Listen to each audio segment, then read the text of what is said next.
Podcast channel.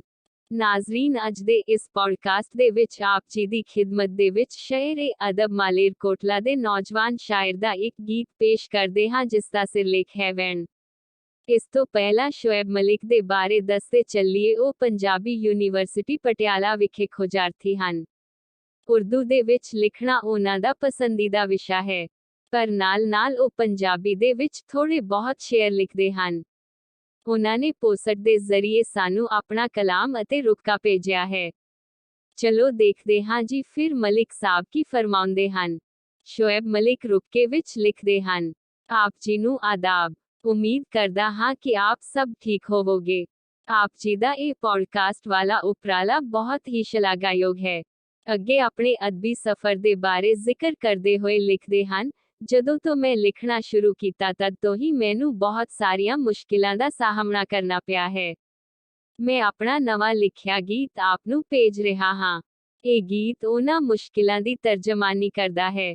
ਉਮੀਦ ਕਰਦਾ ਹਾਂ ਕਿ ਸੁਣਨ ਵਾਲੇ ਸਰੋਤਿਆਂ ਨੂੰ ਇਹ ਗੀਤ ਪਸੰਦ ਆਵੇਗਾ।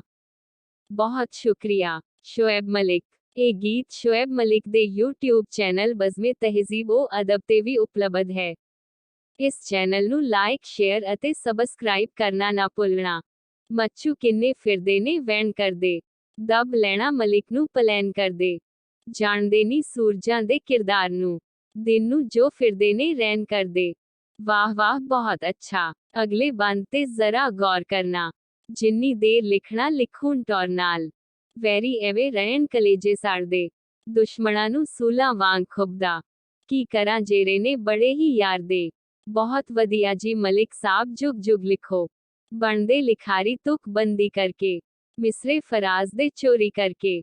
ਜ਼ਿੰਦਗੀ 'ਚ ਕਿਸੇ ਕੋਲੋਂ ਜਲਿਆ ਨੀ ਮੈਂ, ਮੂਰੇ ਹੋਵੇ ਕੋਈ ਕਦੇ ਡਰਿਆ ਨੀ ਮੈਂ। ਮੂਰਖਾਂ ਨਾਲ ਐਵੇਂ ਪਿੜਿਆ ਨੀ ਮੈਂ, ਟੋਏ ਸੀ ਜ਼ਰੂਰ ਪਰ ਗਿਰਿਆ ਨੀ ਮੈਂ। ਅੜੀਦਾ ਨੀ ਬਹੁਤਾ ਇਹ ਸਿਆਣੇ ਦੱਸਦੇ, ਬਖਸ਼ੀਆਂ ਦੇ ਪੁੱਤ ਸਾਡੇ ਲਾਣੇ ਦੱਸਦੇ। वाह वाह, बल्ले बल्ले, जवानी सिर चढ़ बोल रही है।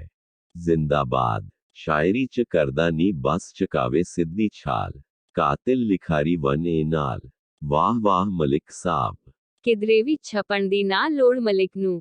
ਸਾਡੇ ਮਜ਼ਮੂਨ ਅਤੇ ਗਾਣੇ ਦੱਸਦੇ ਸਾਹਿਤਕਾਰ ਸਾਡੇ ਕੋਲ ਖੜੇ ਨਾ, ਲਾਈਆਂ ਸਕੀਮਾਂ ਪਰ ਨਾਲ ਰਲੇ ਨਾ।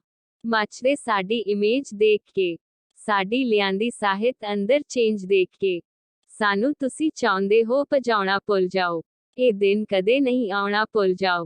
ਵਾਹ ਬਈ ਵਾਹ ਜੀ, ਬਿਲਕੁਲ ਸਹੀ ਫਰਮਾਇਆ ਹੈ ਮਲਿਕ ਸਾਹਿਬ। ਇਸ ਗੀਤ ਦੇ ਵਿੱਚ ਆਪ ਦੀ ਜਸਾਰਤ ਬਹਾਦਰੀ ਦਾ ਪਤਾ ਲੱਗਦਾ ਹੈ। ਆਪ ਜੀ ਦੀਆਂ ਇਹਨਾਂ ਸਤਰਾਂ ਤੋਂ ਮੈਨੂੰ ਜਸਵਿੰਦਰ ਬਰਾੜ ਦਾ ਇੱਕ ਸ਼ੇਅਰ ਯਾਦ ਆ ਗਿਆ। ਮੈਂ ਆਪ ਦੀ ਜਸਾਰਤ ਅਤੇ ਬਹਾਦਰੀ ਦੀ ਨਜ਼ਰ ਕਰਨ ਲੱਗੀ ਹਾਂ। ਮਾੜੇ ਬੰਦੇ ਨੂੰ ਦਬਾਉਣਾ ਕਾਦਾ ਜੋ ਪਹਿਲਾਂ ਹੀ ਕਾਬਰ ਦਾ, ਆਉਂਦਾ ਫੇਰ ਸਵਾਦ ਜੇ ਅੱਗਿਓਂ ਹੋਵੇ ਪੁੱਤ ਬਰਾਬਰ ਦਾ। ਇਸੇ ਤਰ੍ਹਾਂ ਹੀ ਇਹ ਸਭ ਚੱਲਦਾ ਆਇਆ ਹੈ। ਆਪ ਬਸ ਆਪਣੀ ਚਾਲ ਚੱਲਦੇ ਰਹੋ, ਇੱਕ ਦਿਨ ਜ਼ਰੂਰ ਕਾਮਯਾਬ ਹੋਵੋਗੇ ਅਤੇ ਫਿਰ ਇਹਨਾਂ ਦੇ ਮੂੰਹਾਂ ਨੂੰ ਆਪੇ ਹੀ ਜਿੰਦਰੇ ਲੱਗ ਜਾਣਗੇ। ਸ਼ੁਕਰੀਆ ਜੀ ਮਲਿਕ ਸਾਹਿਬ, ਆਪ ਦੀ ਅਗਲੀ ਚਿੱਠੀ ਦਾ ਇੰਤਜ਼ਾਰ ਰਹੇਗਾ।